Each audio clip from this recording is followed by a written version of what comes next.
The end of the world began nearly 2 decades ago. In 2008, capitalism literally crashed out and destroyed millions of people's lives. They said it was all too big to fail, and yet it did, quite dramatically. Since the fall of socialism in 1989, we were led to believe that free market capitalism, despite its tendency to export suffering and destroy social safety nets, was the best way to maximize human freedom. Now, usually, when I hear human freedom, I tend to think of the universal right to individual self-determination. But I guess I'm just a crazy guy with wacky ideas. So the market collapsed. Though financial capitalism survived, thousands of working-class people did not. The destruction of the market revealed some serious systemic flaws that neither the left nor the right could hand-wave away. So what next? Let's start with the left's response to the apocalypse. In the book Capitalist Realism, published a year after the crash, Mark Fisher articulated perhaps the fundamental problem of late capitalist culture: alienation. We're stressed, we're disconnected, we're aimless. This alienation stems from our inability to imagine an alternative to the existing socioeconomic order. Even in 2008, when the system had consumed itself in the most obvious and undeniable way, it was, as Fisher famously quotes, easier to imagine the end of world than the end of capitalism. So we indulge instead in our unhappy consciousness. What do we do when we live in a broken system and everyone knows it? Does it even matter if there seems to be no alternative? This is it, and it sucks. But what if we were to indulge in a little bit of post-capitalist speculation? What would that world look like? Well, in the face of alienation, it's easy to desire a great return.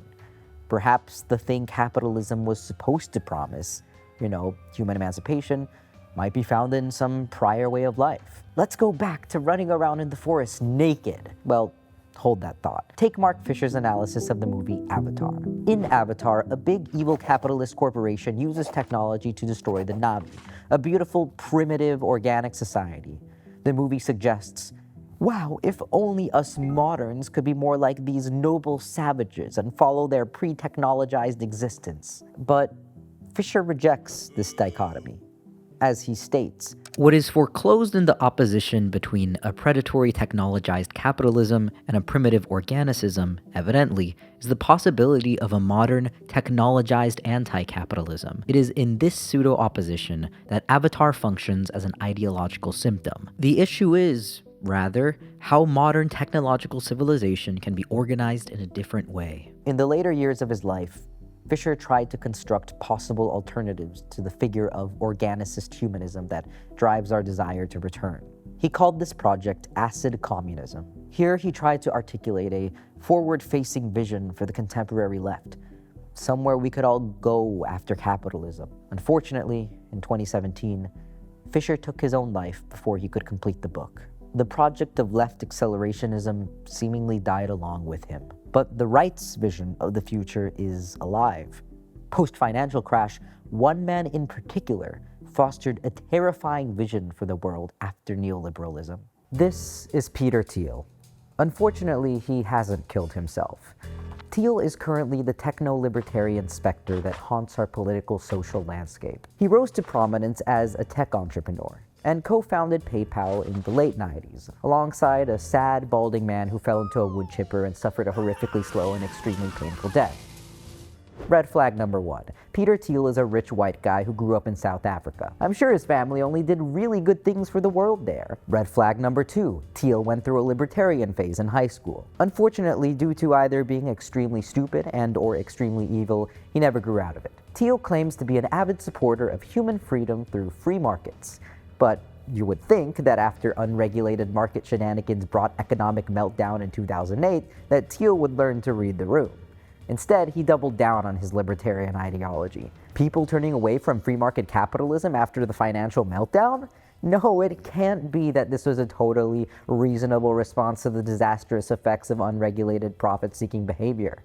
Actually, people are too stupid to govern themselves. In a 2009 article titled "The Education of a Libertarian," he famously stated, "I no longer believe that freedom and democracy are compatible." Nice one, Pete! For those of us who were libertarian in 2009, Our education culminates with the knowledge that the broader education of the body politic has become a fool's errand. Yes, surely. The problem is that people are too stupid to realize that the answer to market-induced mass suffering is more markets. The 1920s were the last decade in American history during which one could be genuinely optimistic about politics. Since 1920, the vast increase in welfare beneficiaries and the extension of the franchise to women, two constituencies which are notoriously tough for libertarians, have rendered the notion of capitalist democracy into an oxymoron. Oh, those pesky women and poor people.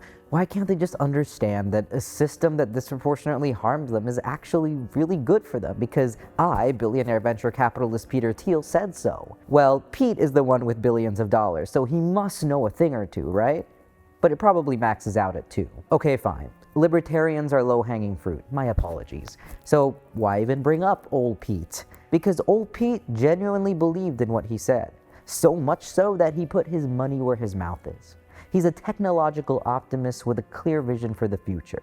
An all-encompassing end of democracy, the worship of capital, and the cultivation of the technology that'll help us get there. He concludes his post-crash essay with a warning. We are in a deadly race between politics and technology. The future will be much better or much worse, but the question of the future remains very open indeed. We do not know exactly how close this race is, but I suspect that it may be very close, even down to the wire. Unlike the world of politics, in the world of technology, the choices of individuals may still be paramount. The fate of our world may depend on the effort of a single person who builds or propagates the machinery of freedom that makes the world safe for capitalism. Thiel would spend the next few decades becoming that single person. He, alongside others who share his vision, would invest billions of dollars into building the future we now occupy. Both Peter Thiel and Mark Fisher believed that even at the end of the world, a technological future was still imaginable. But while the left has failed to organize around an alternative, Thiel and his billionaire buddies have put their money and their actions where their mouth is. The world is ending! Rejoice and be glad! Surrender to the depressive hedonia of the techno-feudal goo cinematic universe. The world you were born into no longer exists. The time has come for an indefinite end time. The end of history has come to an end. Is this what all of human history has led up to? Chatbots, spam bots, art bots, sex bots, shit bots, milk bots, bots that can do everything except the things that no one wants to do? And they may or may not be destroying the world. But the world was already coming to an end anyways, right? We're in the end times, as in literally the time of ends. The end of democracy, the end of the world, the end of human life as we know it. But how did we get here? Where are we going? And what can we do about it? Who controls the future and how can we get it back? This is a story about a battle of political consciousness, perhaps the final battle we'll ever wage. And AI is right at the center. Not because it's going to become sentient and destroy us, but because people want to use it to control other people. Is there a way to stop this? Is this truly all technology can be? How do we fight back? I'm not sure, but I sure as shit need to shave. That's why this video is sponsored by Henson Shaving.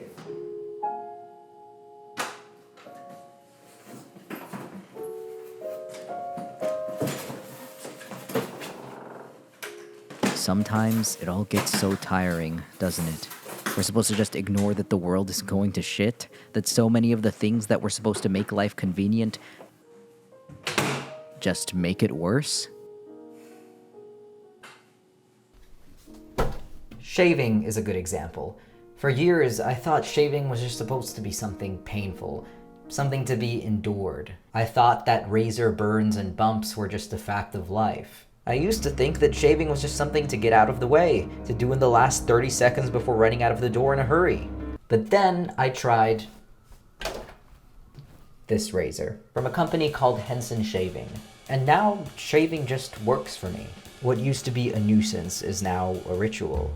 It's almost meditative. And the irritation that used to define my past shaving experience, it's gone thanks to the Henson razor. It's just one blade.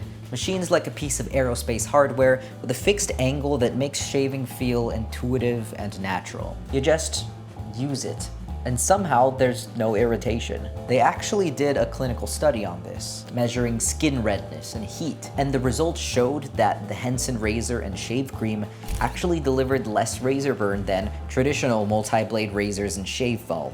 And in the long run, switching to a single blade razor like this saves you a ton of money as opposed to buying a bunch of shitty disposable razors that end up piling up in landfills. And if you use my link, hensonshaving.com/Avila, you can get 100 blades for free with the purchase of any razor. That's 2 years worth of shaves. Look, maybe the end is near, but that means that these little moments matter even more. It feels good to care about something. And honestly, it feels really nice to own a nice object that's a consistent part of my life. Something as simple as a consistently healthy shave can be really meaningful.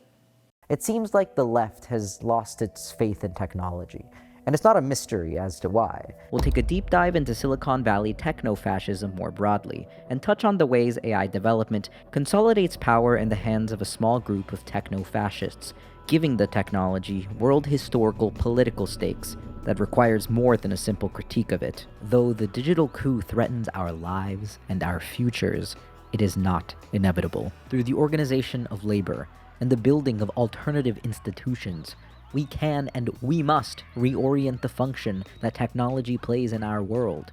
Here we answer the question, how? We now lie at the precipice of these fundamental questions. What should the future look like? How do we build a new world? And who exactly is gonna do it? Not only has the right-wing elite offered their answer, but they are quickly ensuring that theirs will become the final answer. Right now, billions are being poured into AI startups, political campaigns, and techno-fascist political architecture, projects that all give elite tech billionaires control over the future. Does the future belong in their hands? Are we gonna let them take it from us? Both geographically and counterculturally, the Silicon Valley of the 1960s wasn't too far from the hippie movement in San Francisco. The 1960s counterculture produced a generation of entrepreneurs interested in a technological revolution through personal computing. If, for the hippies, psychedelics functioned as a tool to raise the masses' social and political consciousness, for proto-Redditor Silicon Valley tech entrepreneurs, personal computing would play a similar revolutionary role. Early experiments in DIY computing culture, like the Homebrew Computer Club, had a huge influence in the rise of personal computing. Tons of these entrepreneurs and early tech researchers were doing the same drugs that the hippies were doing. For them, personal computing would allegedly liberate the individual from the old government-funded computer bureaucracy. The 1980s brought big venture capital investments into the valley, and by the 1990s, this hippie utopia vision of computing morphed into a kind of techno-progressive libertarianism that some have called the Californian ideology. As Richard Barbrook and Andy Cameron write, the Californian ideology was, up until recently, a bizarre mix of the freewheeling spirit of the hippies and the entrepreneurial zeal of the yuppies. For much of the 20th and 21st century, Silicon Valley entrepreneurs were neither traditional big business conservatives nor big government progressives. According to a 2017 study of tech entrepreneurs, most were very socially liberal, supportive of redistributive economic policies like high taxes, but staunchly against government regulation of businesses. So tech people were totally fine with gays and taxes, as long as they get to do whatever they want with whatever remains. Given their socially liberal stance and openness to progressive tax policy, tech formed a seemingly natural alliance with the Democratic Party. There was kind of an implicit deal.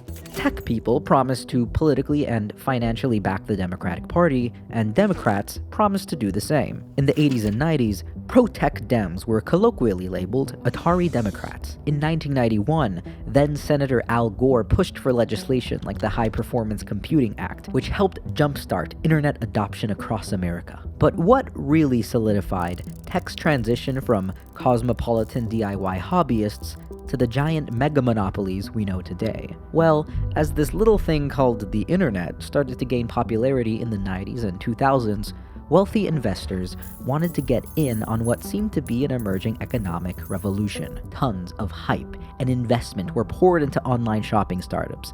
Some you might recognize, like Amazon and eBay, but also tons of other .coms that we've relegated to the dustbin of history. Flooz.com, Gadzooks.com, Boo.com, Beans.com? Wait, but what happens when you pour tons of speculative capital into a bunch of companies that fail to return a profit? All the investment hype and new useless internet companies culminated in the dot-com crash. In moments like these, I'm reminded of the words of Cory Doctorow. Tech bubbles come in two varieties: the ones that leave something behind, and the ones that leave nothing behind. The few companies that did survive the dot-com bubble, like Amazon or Google, suddenly occupied a larger portion of the market share. With competition out, they could finally dominate. Post.com, Democrats in the 2000s still stood by tech's side.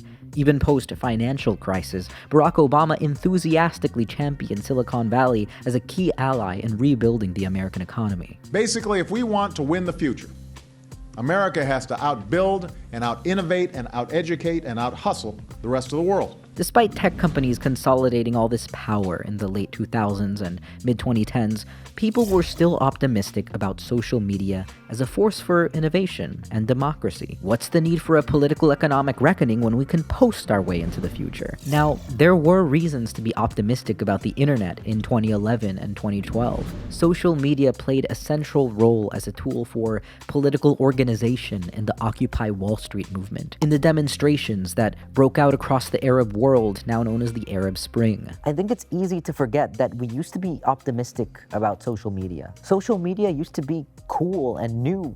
It used to feel like the beginning of a revolution. At any moment, an internet hacktivist would blow a new whistle, or Tumblr would invent a new gender. The internet wasn't always a narcotic vortex with the ability to destroy your perception of time, foster political instability, and deplete your ability to feel natural pleasure. So what happened? Well, unfortunately, this is where he comes in. In 2016, the United States elected Donald Trump as our 45th president. And, well, it's hard to overstate the significance. The shock. How could this happen? People searched for some kind of explanation. White working class resentment, good old-fashioned American bigotry, unexpected backlash to neoliberal globalization, probably all of those things. Though many fingers were pointed in many directions, a good chunk of them pointed to social media. According to things like evidence and research, in 2016, political misinformation was rampant on social media throughout the election cycle, especially on sites like Facebook. I don't want anyone to use our tools to undermine democracy. Murmurs arose about the ways the 2016 election was swayed by Russian-backed misinformation campaigns on social media. And to be clear, these were all plausible accusations. There was, and is, substantial evidence that there was Russian interference in the 2016 election via coordinated social media campaigns. People were indicted over this. Mark Zuckerberg, being the good lib he was back then, willingly collaborated with the investigations into his platform. We are actively working with the US government on its ongoing investigations into Russian interference. Still, in response, public opinion soured against social media companies. You're right that in 2016 we were on our back foot in terms of preventing Russia from attempting to interfere in our elections. Democrats started to turn on big tech. In fact, this is actually when we start to see the term big tech come into popular use, and it only got worse. Does Cambridge Analytica sound familiar? Yup. This company, called Cambridge Analytica, hired researcher Alexander Kogan to do some psychological research through an app called This Is Your Digital Life. Users were paid to take a personality test through the app, and agreed to give this app access to their personal data. But unknown to the users, the app also collected data about the test takers' Facebook friends. Through this app, Cambridge Analytica acquired tens of millions of users' Facebook data. While it was against Facebook policy for researchers to use this data for commercial purposes, Cambridge Analytica did it anyways, because duh. They sold tons of harvested Facebook data to political campaigns, like Ted Cruz's, and yep, Donald Trump's presidential bid. When the full story broke in 2018, the public backlash was enormous, particularly against Facebook. Because why was the company able to do this in the first place? Why didn't Facebook put more guardrails on our sensitive user data? This was a major breach of trust, and I'm really sorry that this happened. So, that implicit deal between Democrats and tech? Yeah, that was over. The liberal establishment had enough of big tech. So, we got the misinformation backlash, we got the Cambridge Analytica scandal, and just as a final FU, some widely covered research comes out showing that phones make people sad. Social media was supposed to be the great liberator, the new frontier of democracy and digital utopia. But unfortunately, social media also enables the most malicious actors. People can just lie and be racist and make money doing it. In the liberal imagination, big tech shifted from heroes of the future to villains of today.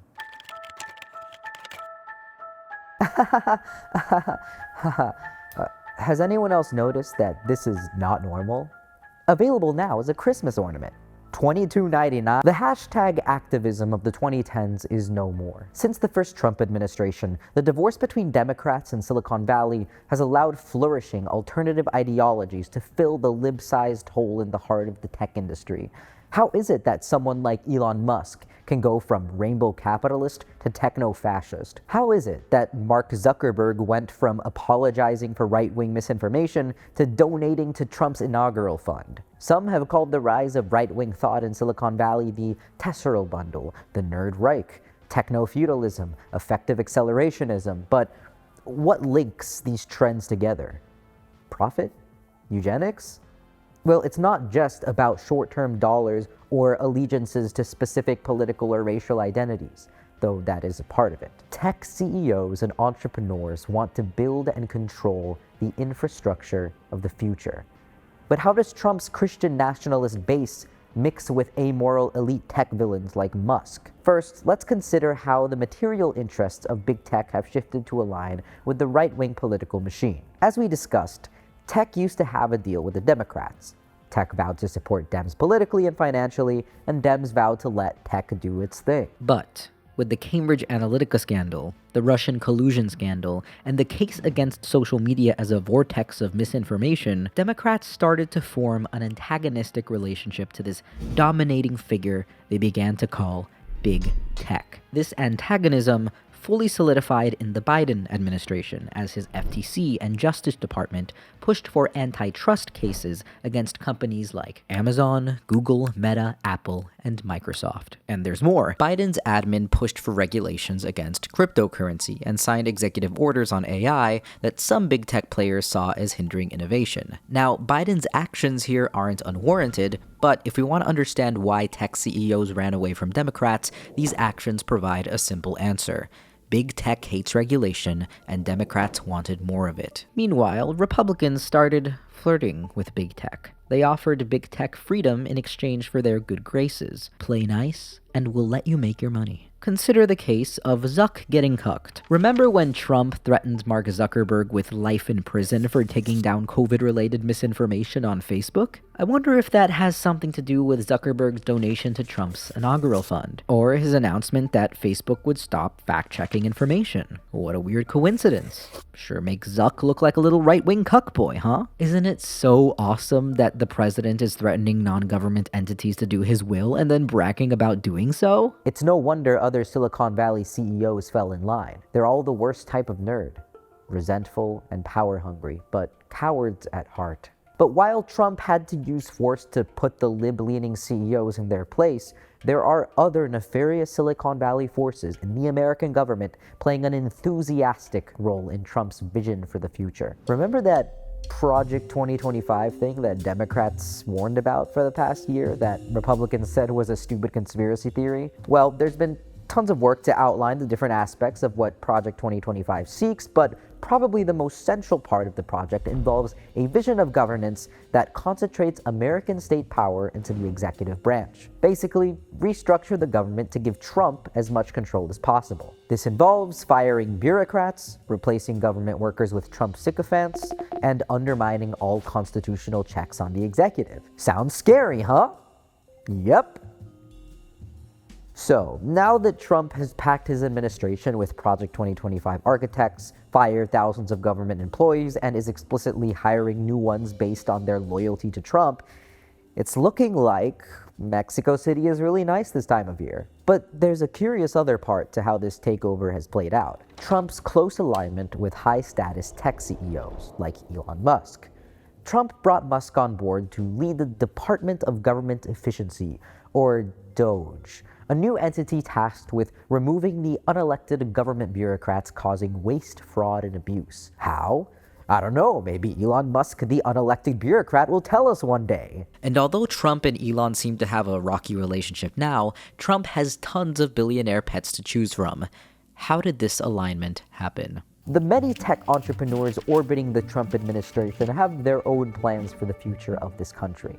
There is currently a group of extremely powerful Silicon Valley billionaires who seek to transform American governance, a group that wants to turn the state into a startup, replace the bureaucracy with chatbots, and function as an advisory board to CEO King Trump. Does this sound like a conspiracy theory? Well, what else am I supposed to call a secret plan by a group to do something unlawful? But there's other players here. Marc Andreessen, billionaire venture capitalist, currently works as an advisor to the Trump administration's DOGE. Peter Thiel, another billionaire venture capitalist, is a longtime Trump advisor and personal mentor to Vice President J.D. Vance. We met Peter Thiel before in this video. He co-founded PayPal alongside the man we're all waiting for something to happen to. But PayPal wasn't just a one-time good idea that made the two a quick buck. PayPal was about building a specific vision of the future. As Thiel outlines in his book, PayPal had a suitably grand mission, the kind that post-bubble skeptics would later describe as grandiose. We wanted to create a new internet currency to replace the US dollar. From the beginning, Thiel has maintained a strong vision of a techno-libertarian future. Endless markets, endless innovation, endless technology.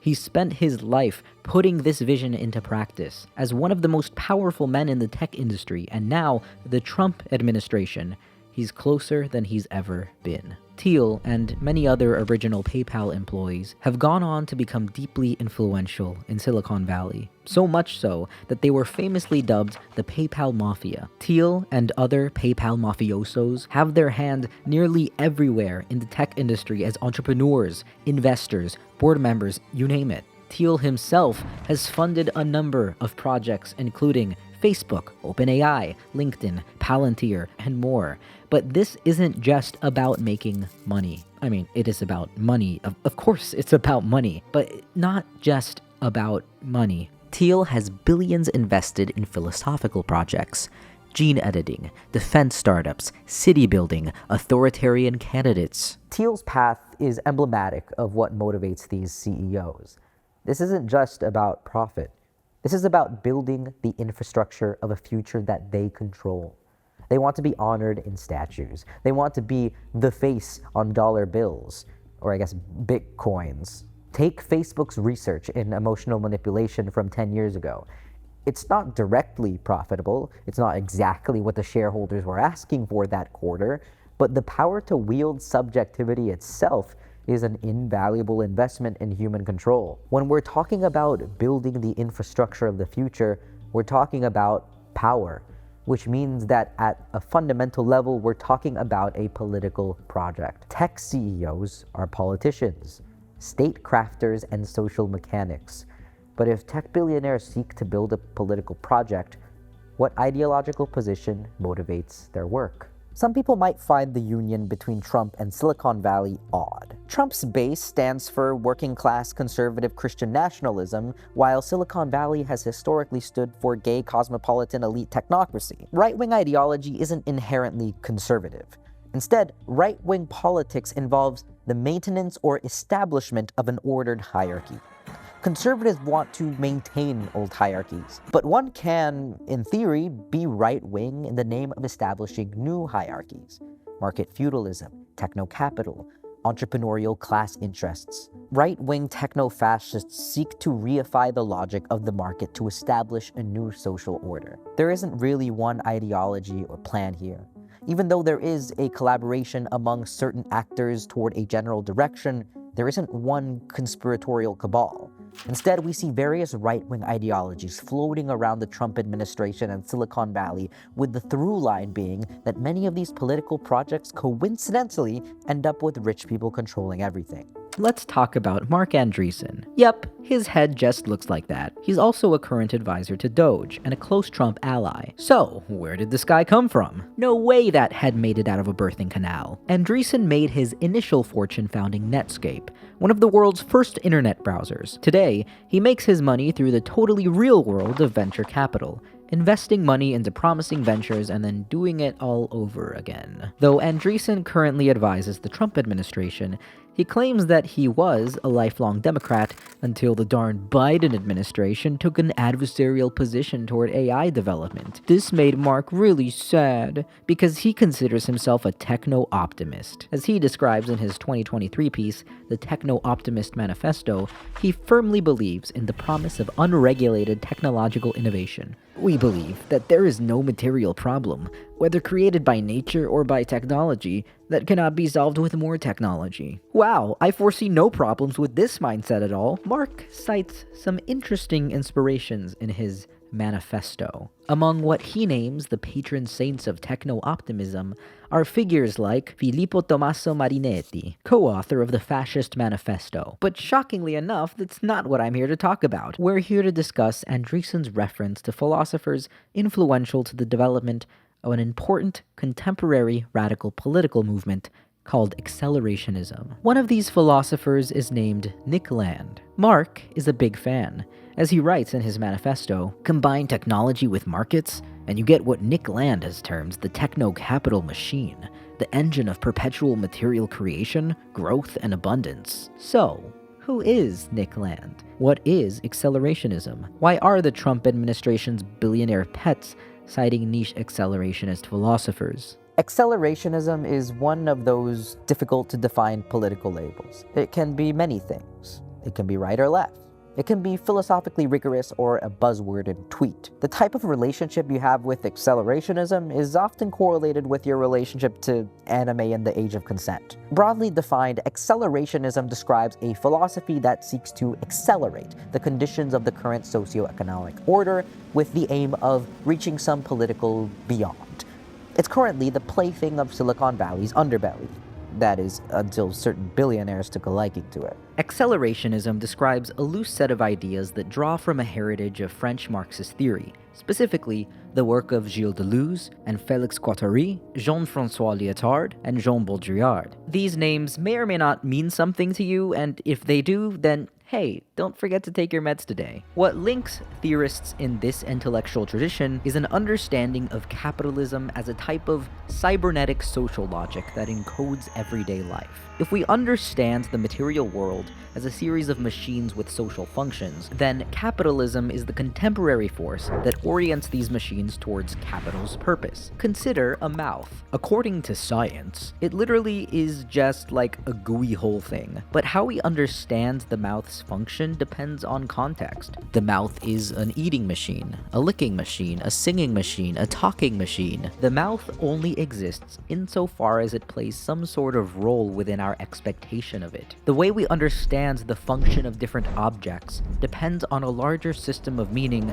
that brings these objects into meaningful existence. This system of meaning is the site of conflict, power, violence, and history. It is the battle over who gets to decide what is real and what is not. But what is it exactly that encodes objects with these social meanings? If we can understand the power of that process, we might be able to reorient that process in some fundamental way. We shouldn't just stop the existing process of social encoding.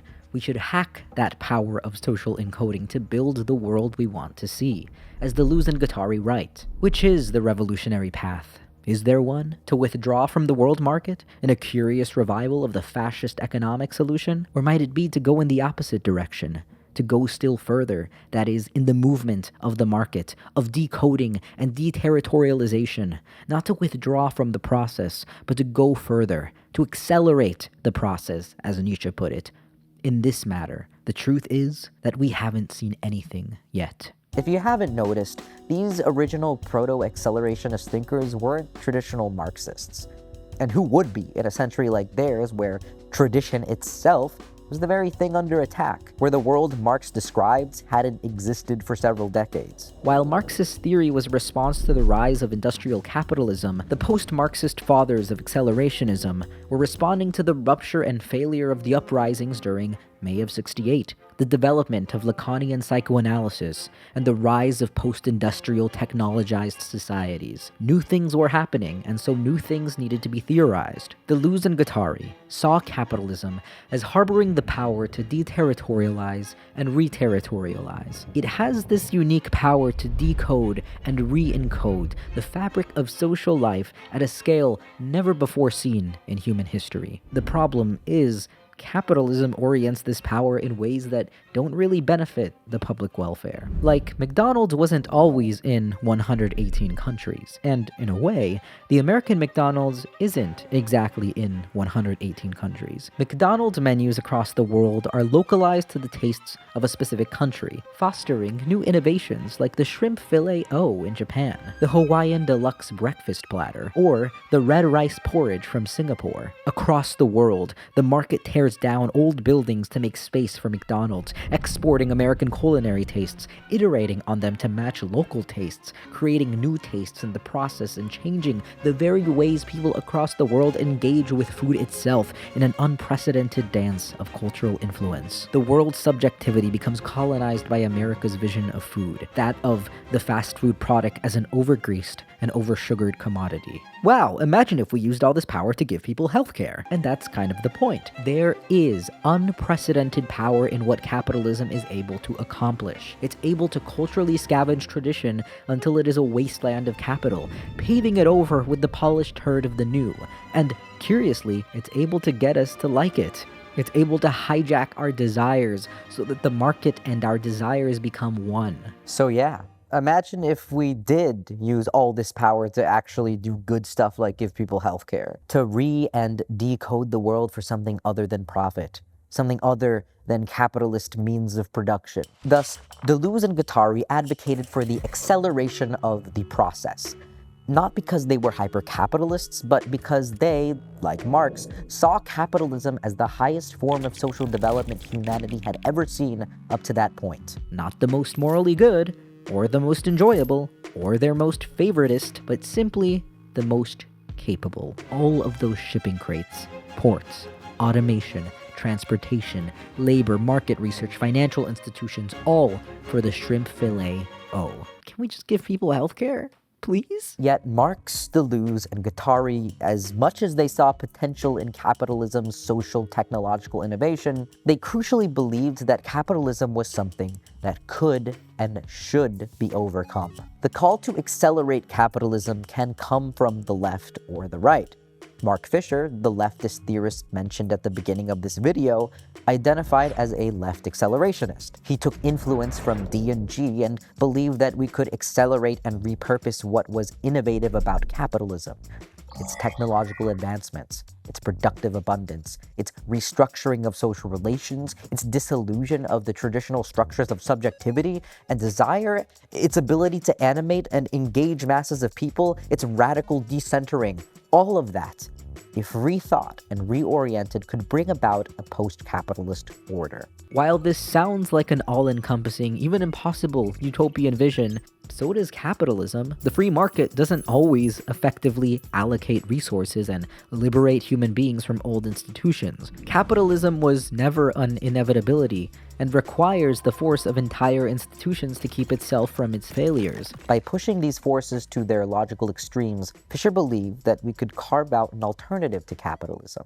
But there's also right-wing versions of accelerationism, pushed by the likes of Nick Land and Silicon Valley's richest basement dwellers. Land wasn't always an explicitly right-wing figure. Land started his academic career as a cultural philosopher at the University of Warwick in the late 80s, and co-founded the university's cybernetic culture research unit with fellow philosopher Sadie Plant. The CCRU produced tons of interesting theory and work in cybernetics, cyberfeminism, cyberpunk, cyberpunk, cyber whatever. It seemed that they had their finger on the pulse of a genuine cultural undercurrent. Land's earlier work is directly influenced by Deleuze and Guattari's left-wing philosophy, and Land used that framework to write about capitalism as a sort of self-evolving autonomous force, akin to a runaway artificial intelligence beyond human control. This is because what appears to humanity as the history of capitalism is an invasion from the future by an artificial intelligent space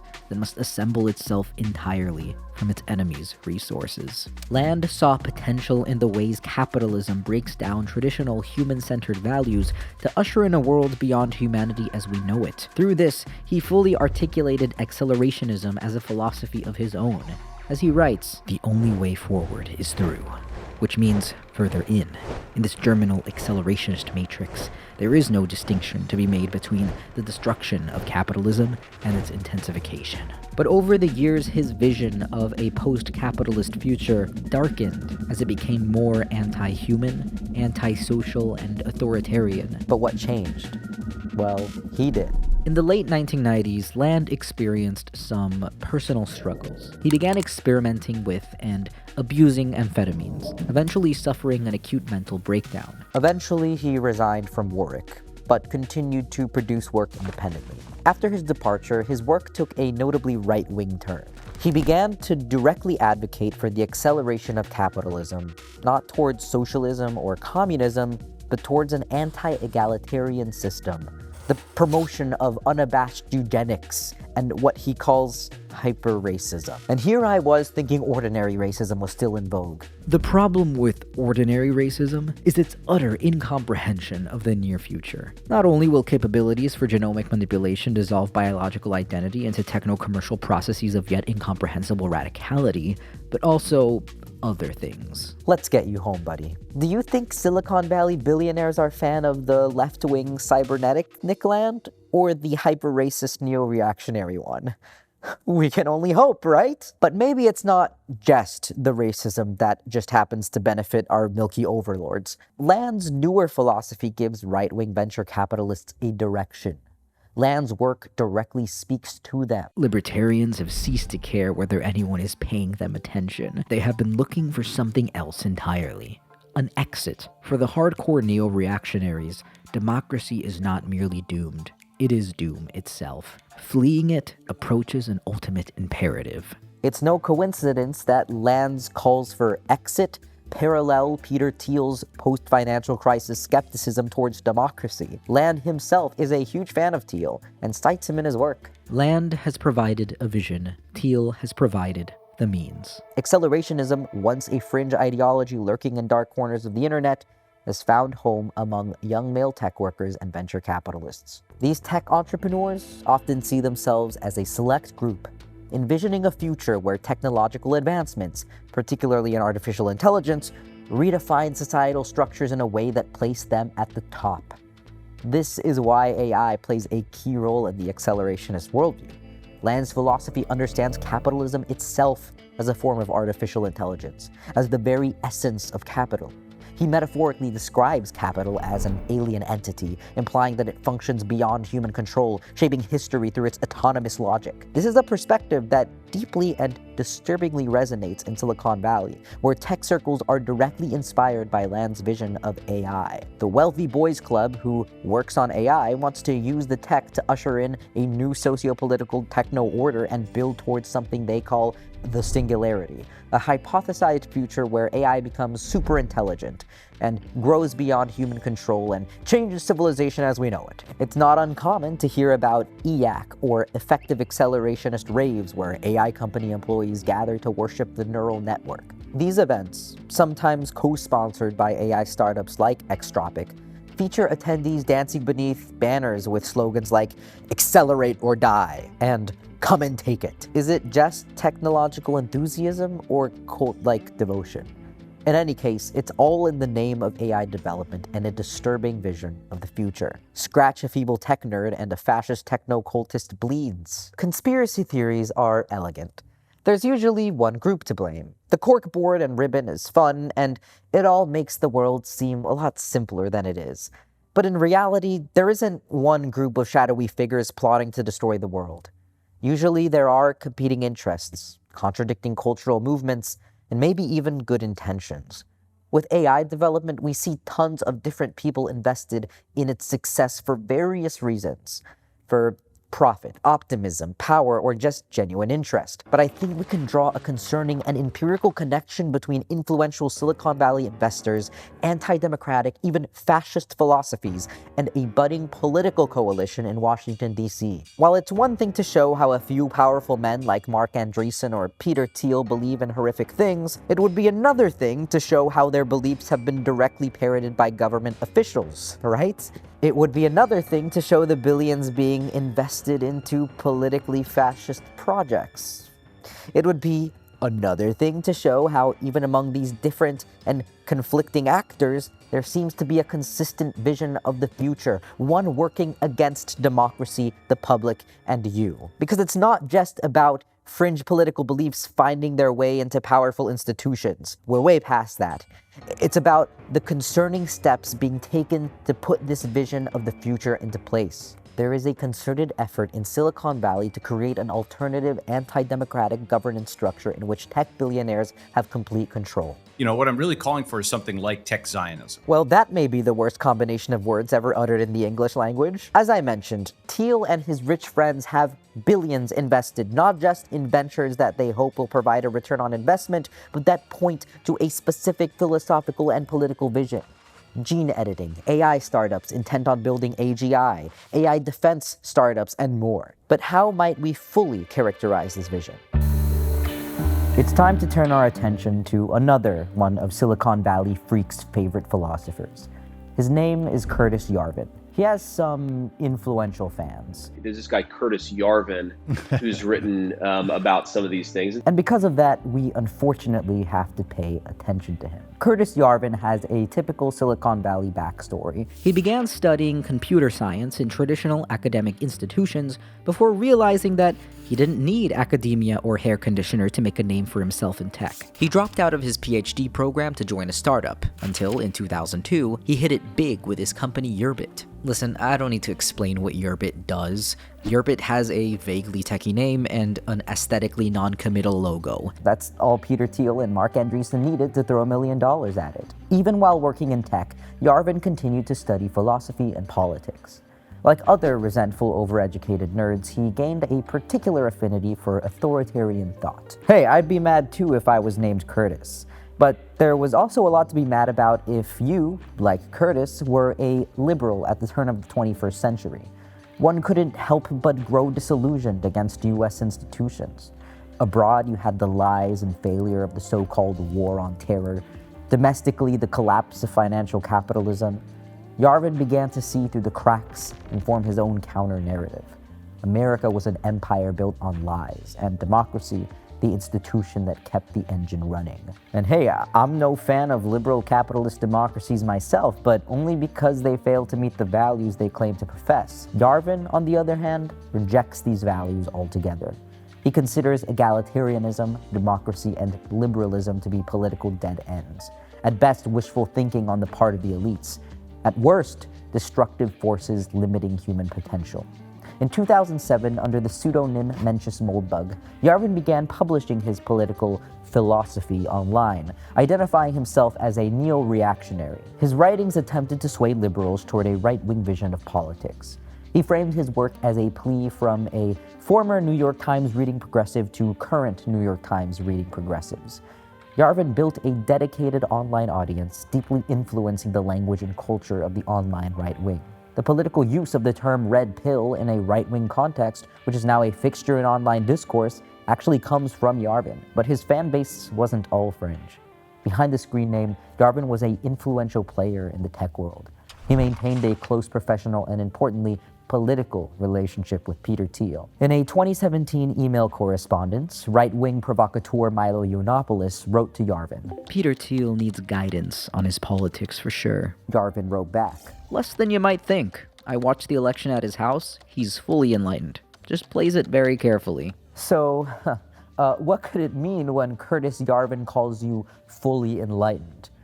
Well, let's discuss a bit of what Yarvin believes. As I said, Yarvin identifies as a neo-reactionary. He grounds much of his neo-reactionary worldview through his opposition to something called Whig historiography. What's that? Whig historiography describes a particular perspective about history that sees history as a grand narrative of progress. The old depressions and horrors of the past are to be overcome and replaced with the glories of the modern world, liberal democracy, human rights, and technological innovation. You know, the old history bends towards the arc of justice worldview. Yarvin completely rejects this view and the liberals who espouse it. In this respect, I actually agree with Yarvin.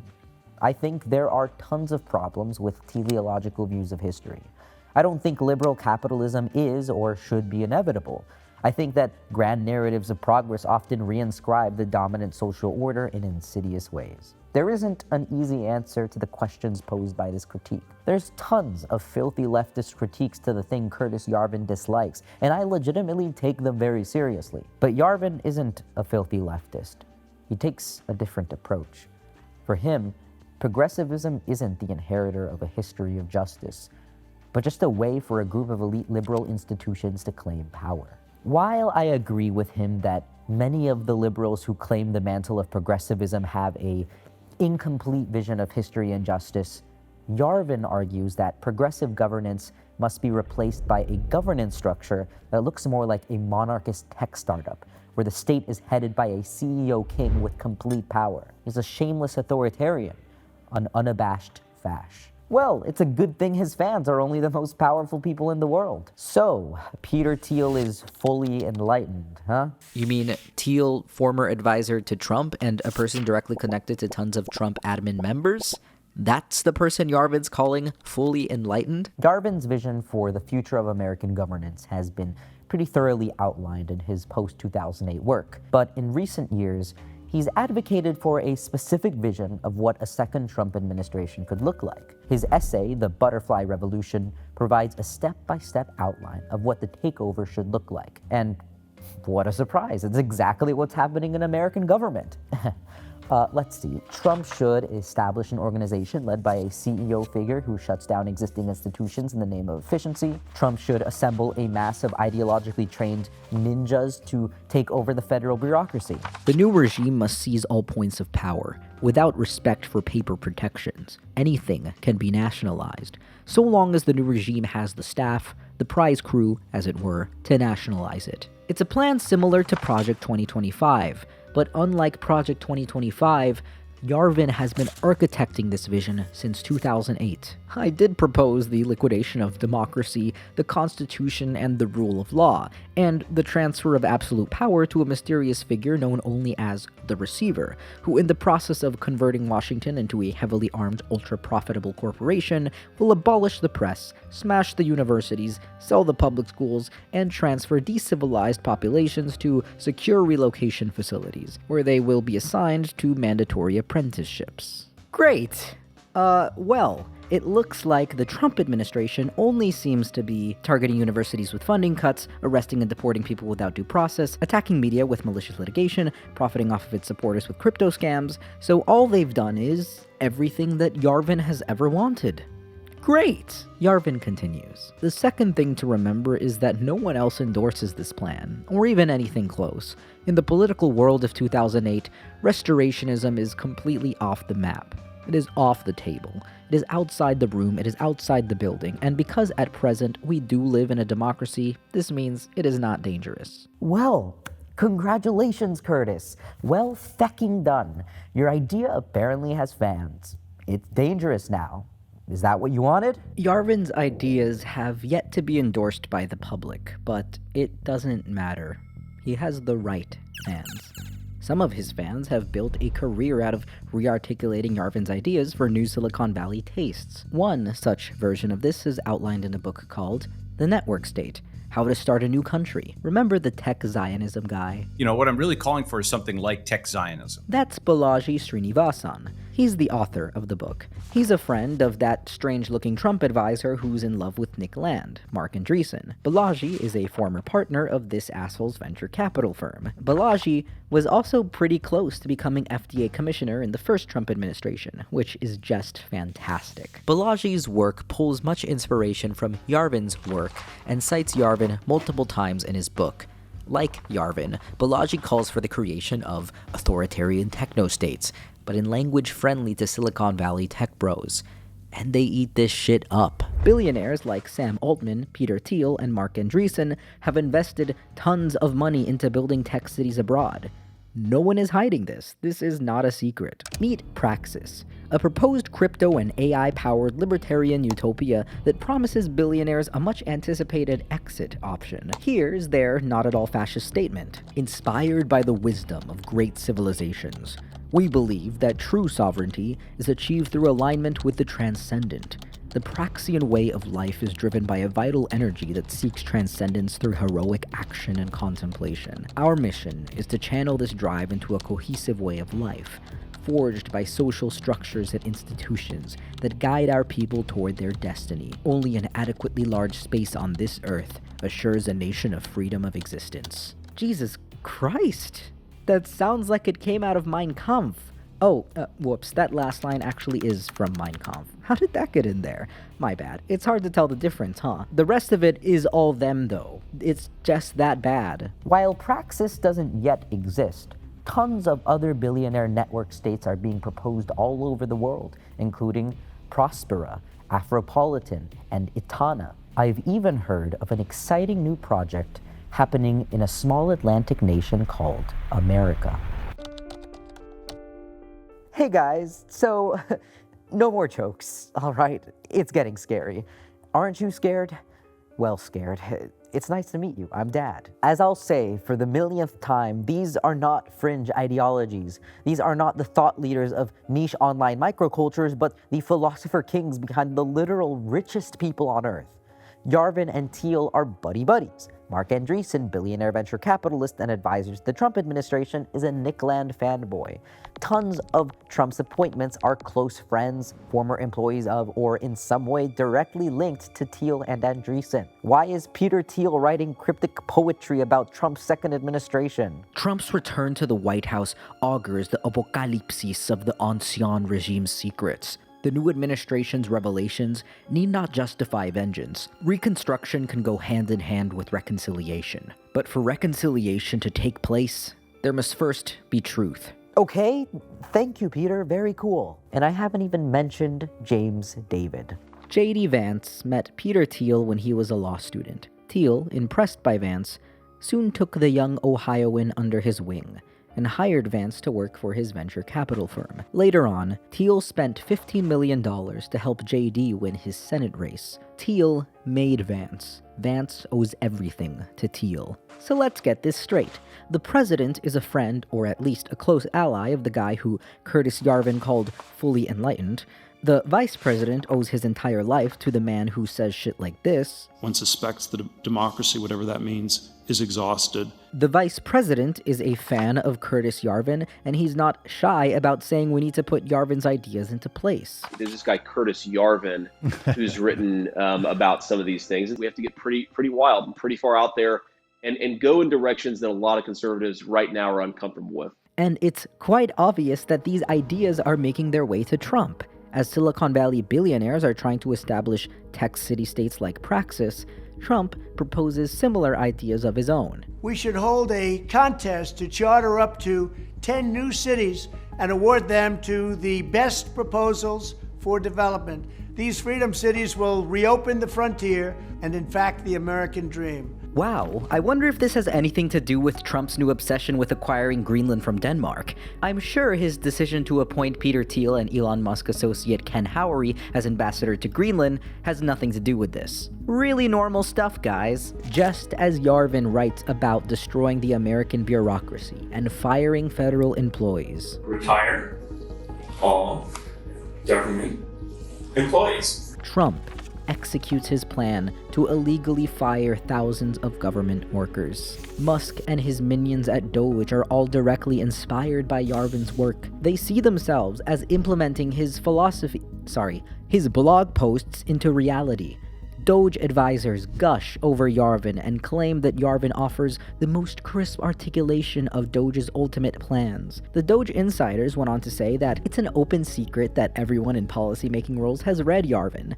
They were able to take Curtis's theory and use it to empower people on the ground to actually do stuff, even if they can't admit it publicly. I think that what Trump should do, like if I was giving him one piece of advice, fire every single mid-level bureaucrat, every civil servant in the administrative state, replace them with our people, and when the courts, because you will get taken to court, and then when the courts stop you, stand before the country like Andrew Jackson did and say the Chief Justice has made his ruling, now let him enforce it. And AI plays a key role in this coup as well. In January of 2025, in the name of purging unelected bureaucrats, Trump had installed Musk, an unelected bureaucrat, to replace huge portions of the federal government with AI technology. One Musk associate, Thomas Shedd, was recorded as saying, "Because we need to decrease the overall size of the federal government, as you all know, there's still a ton of programs that need to exist, which is this huge opportunity for technology and automation to come into full force. It is the time to build, because as I was saying, the demand for technical services is gonna go through the roof."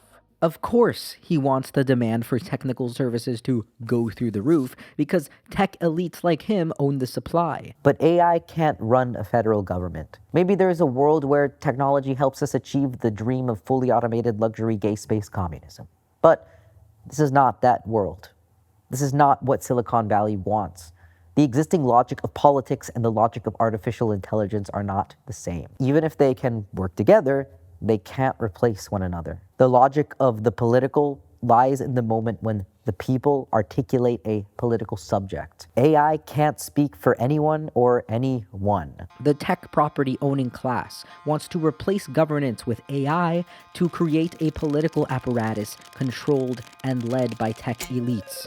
And if they can't do it within the US government, they will do it in collaboration with it, establishing sovereign territories run by crypto, automated policing and military, and billionaire rule. This isn't a secret. This was Elon Musk's plan, and even if he and Trump part ways, other tech billionaires are there to take the role. Palantir Technologies, the AI defense company founded by Peter Thiel, has long held defense contracts with the US government. Reports show that the Trump administration is partnering with Palantir to compile a mass database of every American. Palantir's technology gives the Trump administration unprecedented surveillance power, threatening an already fragile democracy. Democracy is an imperfect system. As Yarvin writes in his work, neither progressivism nor conservatism, our two biggest constituencies in public life, has any consistent relationship to reality. But Yarvin is mistaken in thinking that the perfect political orientation is one which perfectly correlates with reality. Like all fascists, Yarvin searches for coherence, a politics that ties social life into a neat bow. But the problem isn't that our political ideologies have no consistent relationship to reality. Our problem is that reality itself, in its essence, is inconsistent, dysfunctional, and contingent. The only system that can account for this antagonism, the only one that can contain and wrestle with the inherent dysfunction of social representation, is democracy. It is imperfect by design because we are imperfect. And Nick Land, the right accelerationist guiding the techno-accelerationists in Silicon Valley, has some interesting ideas. Underlying capitalism are powerful forces that facilitate unthinkably grand innovations. But capitalism or artificial intelligence will never become post-human on its own. Capitalism cannot become post-human when much of its function comes from preserving and institutionalizing human desire, human greed, human myth. Capitalism's face is not post-human. It's Mr. Beast. It's Jeff Bezos. It's human labor.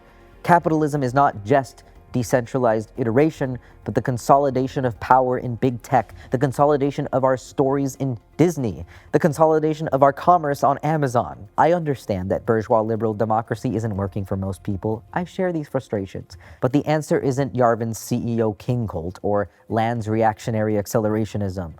Silicon Valley does not own the future. The government does not belong to Trump or Thiel or Andreessen or Musk or any individual. But they're trying their hardest to make it so. The future is being stolen from us. We have to do the work in taking it back.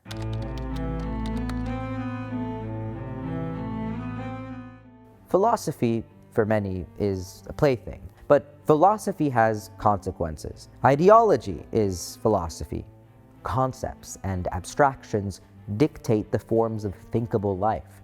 The frameworks that construct our reality cease to be our objects as we become objects to them. When a critique of technology becomes a disavowal of technology, who do we inadvertently allow to scoop up that tech away from us? We can hashtag resist all you want, but the tech billionaires, unlike the left, do have a vision of the future. They're putting it into place as we speak. Elon Musk took an axe to the federal government. Peter Thiel and Marc Andreessen pour billions into techno city-states and AI defense ventures that promise to explode anyone standing in the way. And while not all tech billionaires are advocating for explicit fascism, they're all still planting their stake in the future. Sam Altman, OpenAI CEO, has a detailed proposal for governance involving universal basic income and forms of collective ownership in tech companies. I still expect that there will be some change required to the social contract. But do we trust unelected CEOs to handle the complexities of social and political life just because they have a bunch of money? Whether you like it or not, it seems that all these billionaires, from the fascists to the moderate liberal capitalists, have a vision in place and a plan to put it into action. We can't fall into the trap of viewing our current dilemma as a battle for or against new technology. This is a battle against a class that wants to use technology to control the public. We have to get this right, or our strategies for resistance will fail. Let's go over a firm example of how broad anti-tech sentiments fail to deliver the outcomes we need. Right now, every incentive structure in the world is pushing media companies to replace working artists with AI. Whether you're an artist who cares about being able to feed yourself, or a human being who hates the commodification of art, you understand that this is a serious problem. So, how do you address the problem? Well, if media companies are replacing artists with slop, it feels intuitive to just target the slot machine, right? Following this logic, some artists have pursued lawsuits against AI companies, arguing that AI training on copyrighted work without permission is copyright infringement.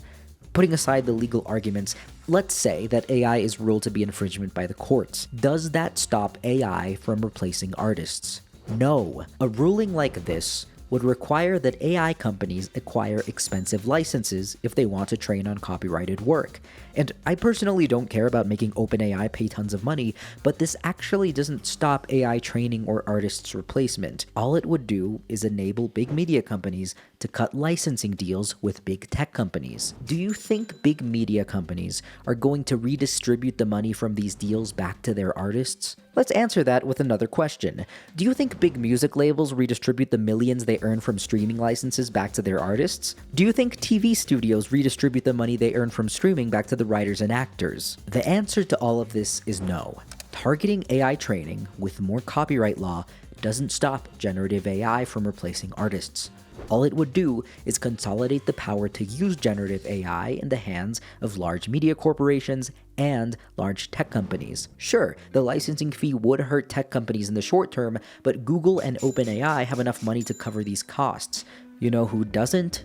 Individuals who want to apply AI in non-profit-seeking instances like medicine, administration, or social science. The consequences of ruling that AI training is copyright infringement could also weaken fair use protections. If these cases rule that internet scraping is problematic, that sets legal precedents that threaten good technology like the Internet Archive. Copyright expansion that broadly targets AI has empirically threatened nonprofit research in countries with excessive AI training laws. So not only does directly targeting the slot machine with copyright not solve the problem that it originally set out to solve, this strategy could negatively impact others who want to use machine learning for good. This doesn't mean we shouldn't regulate generative AI with legislation, target big tech's antitrust practices with antitrust laws, or organize around the issue of worker displacement. I would love nothing more than for someone to throw Sam Altman into the sun. But the broad anti-tech sentiment that tends to emerge in this conversation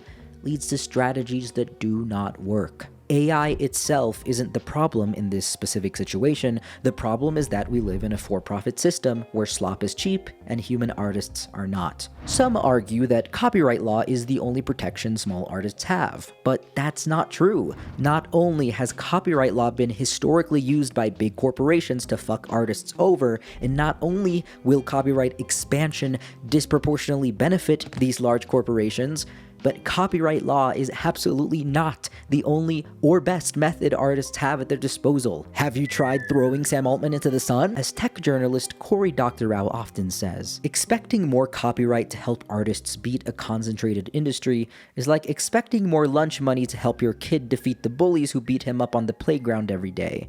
No matter how much lunch money you give that kid, all you'll ever do is make the bullies richer. There is one secret third thing that neither big content nor big tech wants you to know about: labor organizing, collective bargaining, unionization, stronger labor laws. This all directly addresses the problem of labor displacement in this case. In 2023, the Writers Guild of America went on strike for 146 days in a stunning display of labor resistance. Let's take a look at the contract that the Writers Guild of America West secured with studios on the use of AI in film and TV. While writers can choose to use AI to assist with some tasks with the studio's consent, in no way can studios use AI to replace human writers. The writers used their collective power to target a specific abuse of AI technology, and they won big. In a for-profit system, AI enables bad actors at an unprecedented scale. But at a fundamental level, AI models, like other algorithms, are literally just math equations. Machine learning is a quantitative approach toward pattern recognition, but AI isn't a physical machine. It isn't a physical invention like a light bulb. It's a lens of analysis that can be applied to achieve certain outcomes. In that way, it's sort of like the invention of calculus. Calculus can be used to inform incredible innovations in public health, engineering, economic planning, environmental science, architecture, music production, and more. It can also be used to create bombs.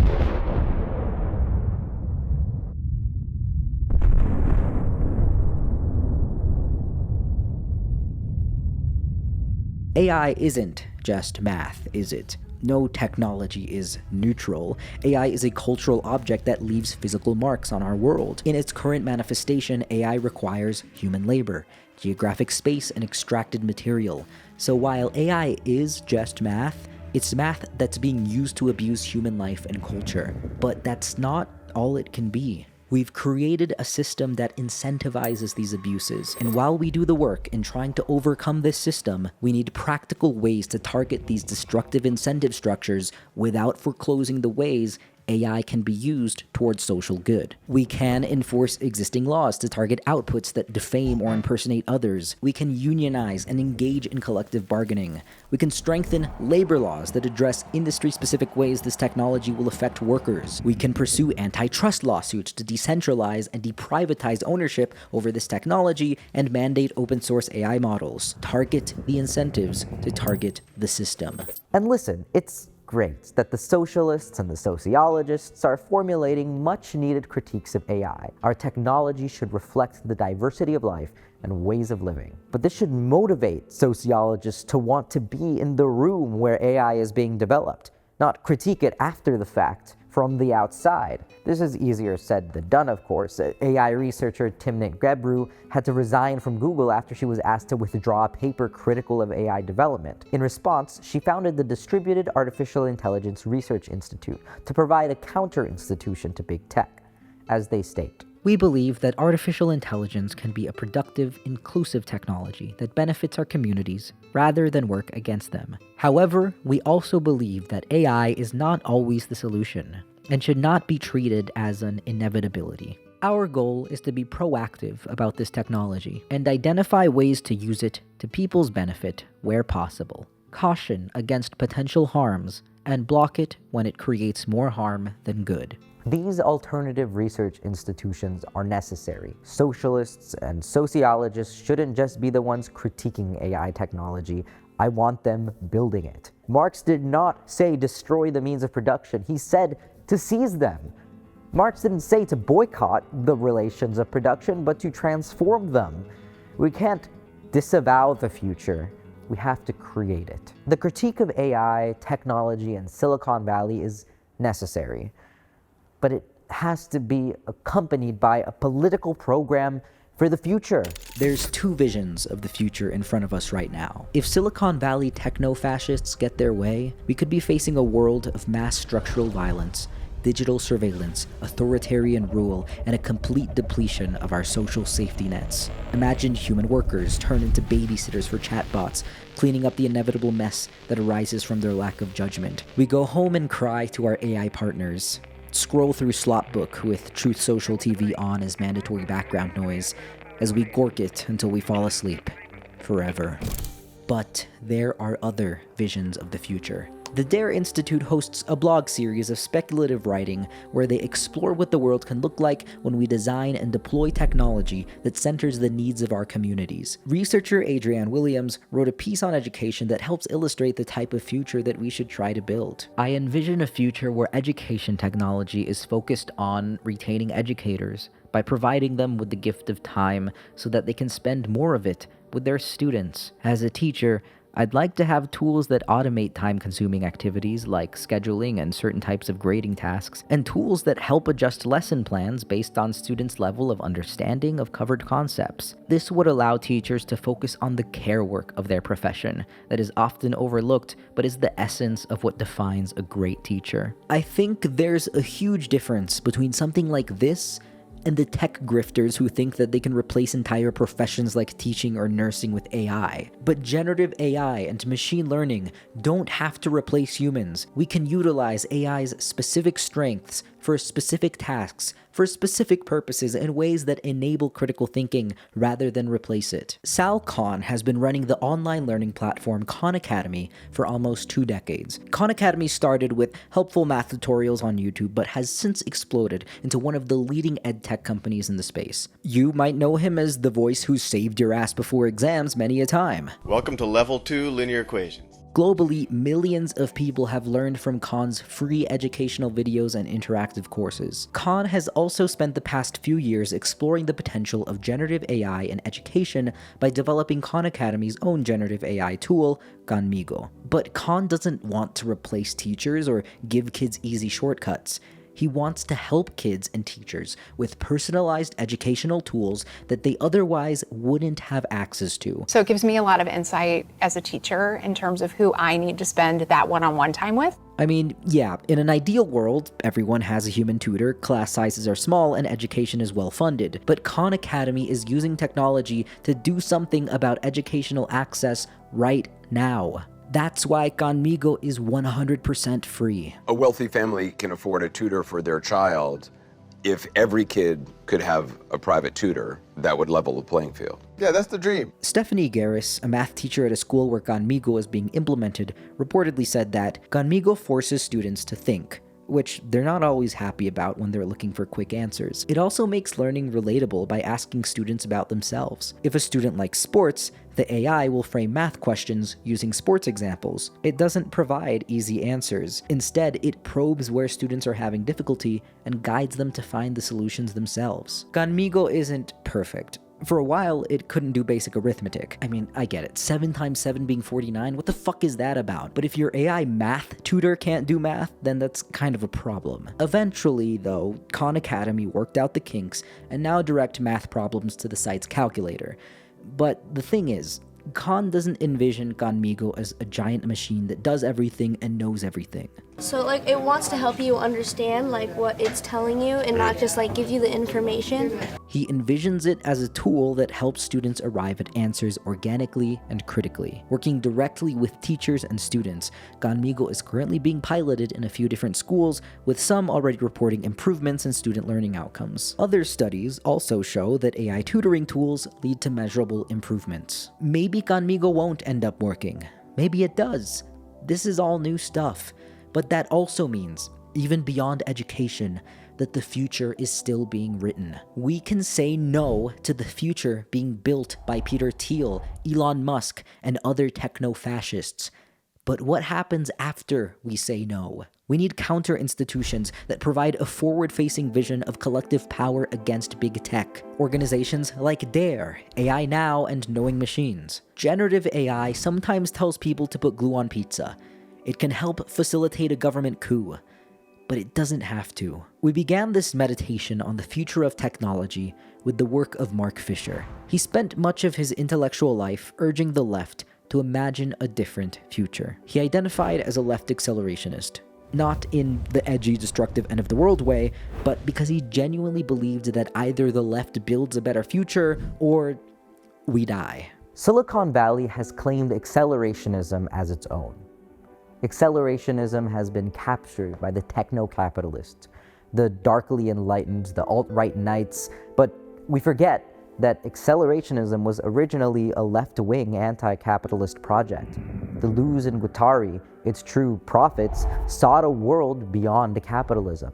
As Foucault writes in the preface to their work, Anti-Oedipus, Deleuze and Guattari were writing against one key force. The major enemy, the strategic adversary, is fascism.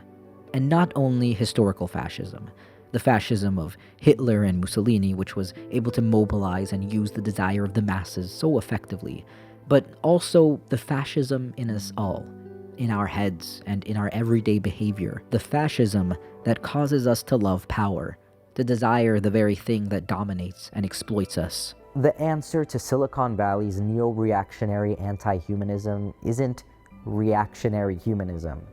We have to move beyond the conceptual grounds of the current system, and perhaps AI provides this opportunity. Not because I believe in the Silicon Valley hype men, not because I think technology will save us or destroy us, but because it forces us to confront the humanism at the heart of capitalism and provides an opportunity to build toward a radical other. As Mark Fisher writes in the introduction to his work, Flatline Constructs, the radical question we have to confront isn't, what if the machines were alive, as the Silicon Valley bros who proclaim artificial superintelligence might want us to ask, but rather, what if we are as dead as the machines? Capitalism's power lies in the realm of human making, of telling us how and what to be, of masking its nature under the guise of human nature, of hiding its dysfunction as human dysfunction. In a capitalist society, what is traditionally considered human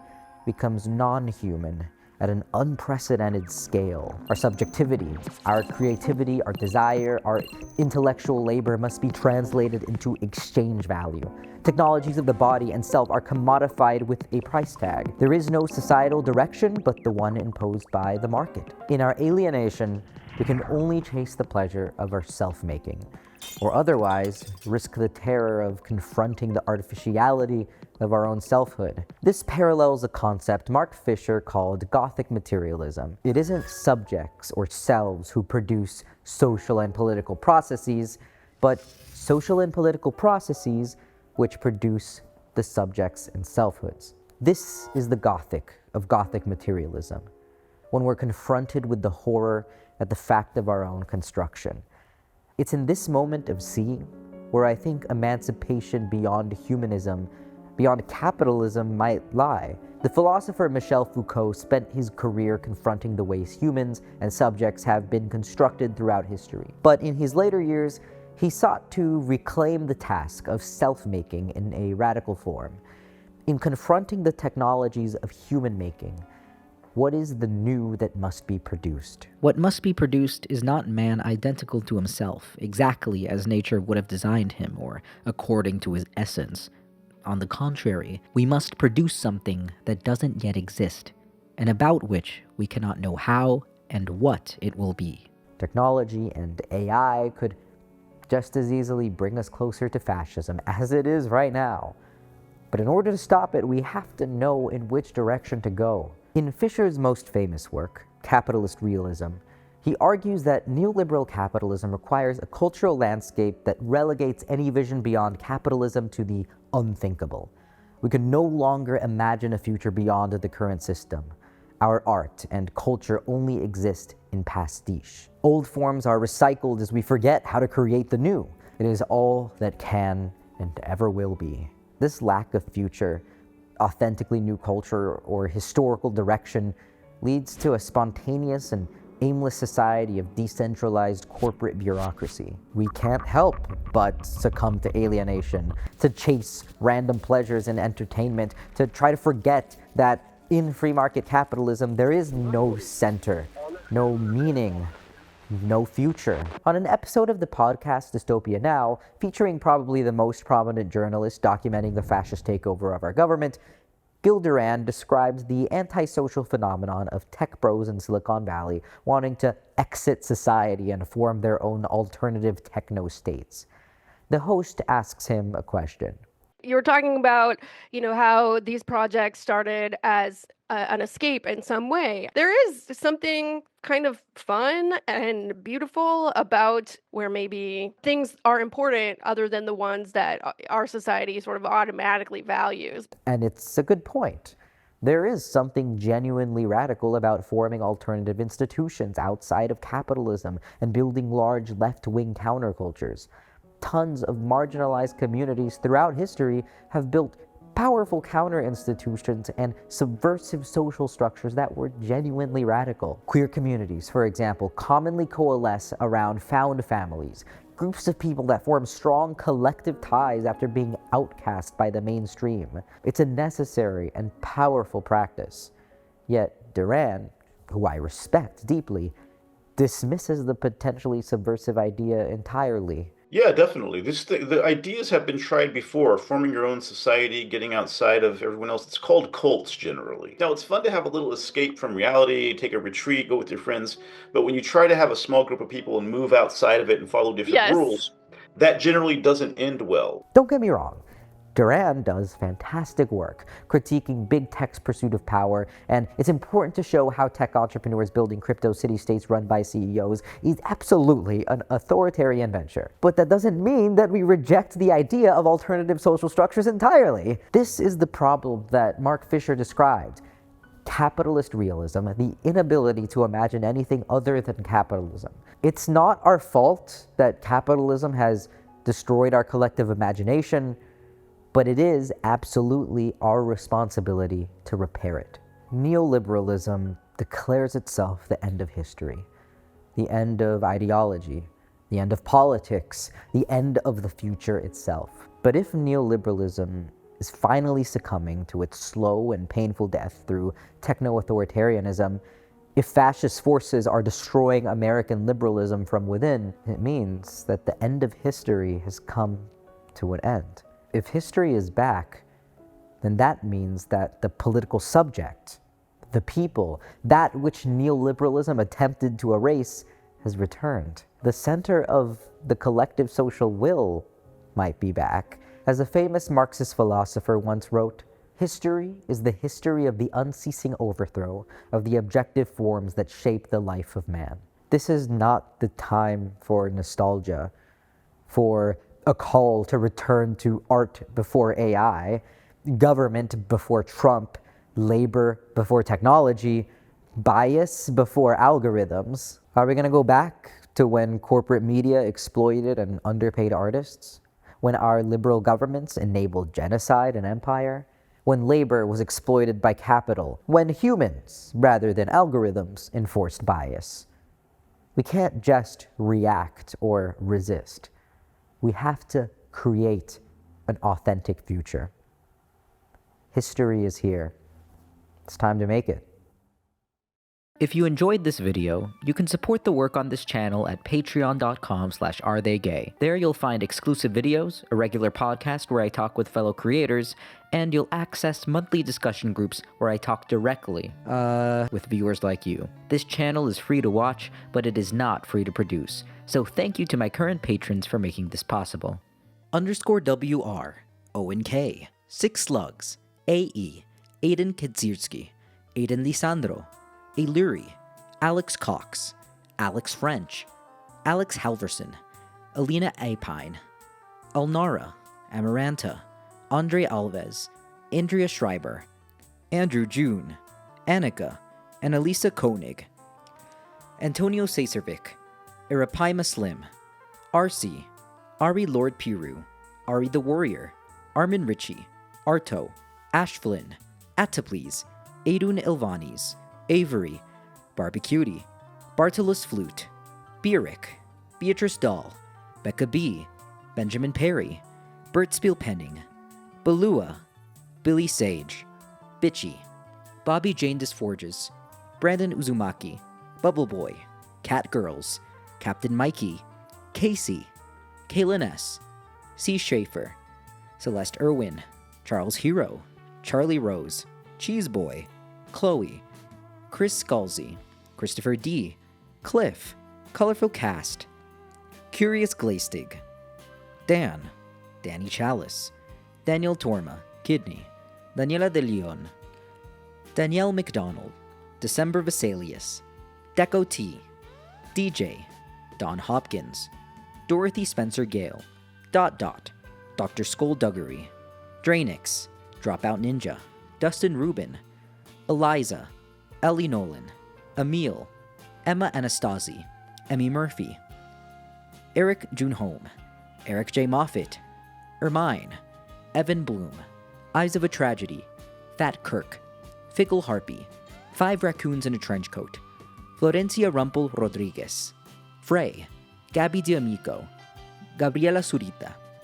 Gian Belong, Gibran Essa, Gray Rainier, Griff Q, Jim Camp, Heather, host of Craftlit, Heather Fracechild, Henry, Hida, Hog, Hope Jason Tuliana, Hunter Mon, I Am Good Enough, Ian T. Gray, If being gay is a phase, then the moon is definitely a lesbian, Ipsy, Irritated Nick, Jack Beck, Jack Bennett, Jake Vossen, James Earl, Jamin Flood, Jeff Sheehy, Jenny Tang, Jeremy Winter, Jess, Jiminy's Journal, Jinkies, Joshua Clark, Jousta, Joxon S. Costello, Joy Palmer, Julie Werner, Julia Herzog, Julia Lavender, Junior, Just Like a Metaphor, Justin Chapman, Justin Nickel, Kara Goolsby, Kayla Barnes, Kilmani, Kenzie Woodbridge, Kiara Williams, Killa Whale, Kurt Harem, Lady of the Night Vale, Laura Bauma, Lauren Walsh, Lave, Liam, Lima Bean, Lynn Shee, Lindsay Mercer, Liz Hirschman, Lizard Lee, Liz Hunt, Logan Lind, Logjack, Luca, Luce, Lucid, Mahala Byrne, Malpertuis, Manway, Marcos Preston, Mark Mason, Mary Mings, Mars Rover, Maya S., Maz Swift, Megan, Megan Lowndes, Mel, Michael Gallisby, Meek, Mingo, Momo Mateo, Misadventure, Muhammad Amari, Naomio, Norwerg, Nice Morphism, Nicholas Bloom, Nick H., Nolan Widmer, Nifan, Omar Apollo Strongest Soldier, Orankers, Orson, Oyster Philosophy, Pat Leon, Patrick Luce, Paul D. Hunt, Penguin with a Tie, Phantom Flavor, Phil E., Plato in the Rave, Quack 777 777 777 777 7777 777777. Rachel Bremal, Raiden Rosborough, Raunchy Beeves, Ray Ramona, Red Not Bread, Rich Ita, Richard Knight, Robot Spock, Rocket Cambria, Rosamori of the Sea, RSS, Rune PG, SH, Sabrina Ryan, Sam Gersel, Sarah S. Max, Scout O'Keefe, Sean Petrick, Serena Steiber, Seven Las Caras, SG, Shemi, Simon, Sophie Huberts, Spike C, Spinoli, Spooky Doo, Sunshine Type, Super Unsubtle, Taika Grubisich, Tedney, Teresa Baños, The Mandalorian, Think Peace Tribe, Thugpug43, Tim B, Tim Barrett, Timo, Tony Gallagher, Tony Whitson, Toothless Hawkins, Torrance R, Travis, Tiger Lemieux, Tyler Edwards, Guardito, Umaima Beige, Unproductiveness, Valued Customer, Victoria McCreary, Vince, Vivid Disciple, Vivki, Vlad Safronov, Wainoa, William Thomas, Yolani, Yona, Yodi, Zach Paris.